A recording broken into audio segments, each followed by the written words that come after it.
Dan Perkins, cover crop guy, Jasper County, Indiana, Soil and Water Office.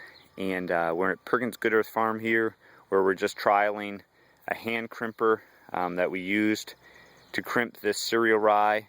It was seeded November 1st, the cereal rye, and then the actually hand crimped early June when the cereal rye was shedding its pollen.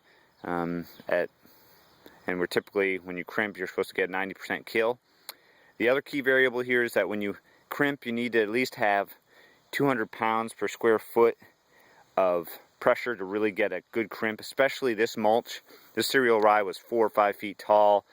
You know, when it laid down, it had a good 4 inches of mulch there. And I weigh 150 pounds, so as I crimped with my exerting, jumping on it, I'm not sure if we really got that 200. And I say that because there's some cereal rye sticking up here. Is that going to affect yield? Is it drawing some moisture?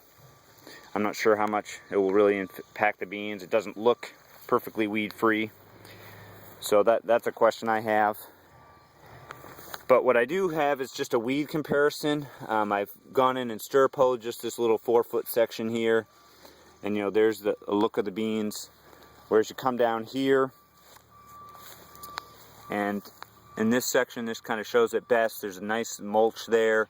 The beans are coming up. There's not many weeds, besides just a couple cereal rye sprigs coming in.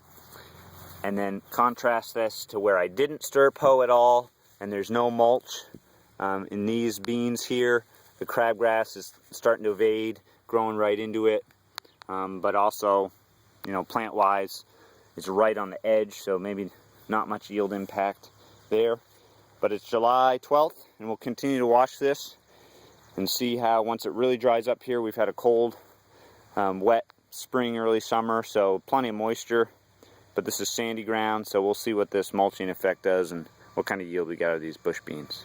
Dan Perkins, Jasper County cover crop guy.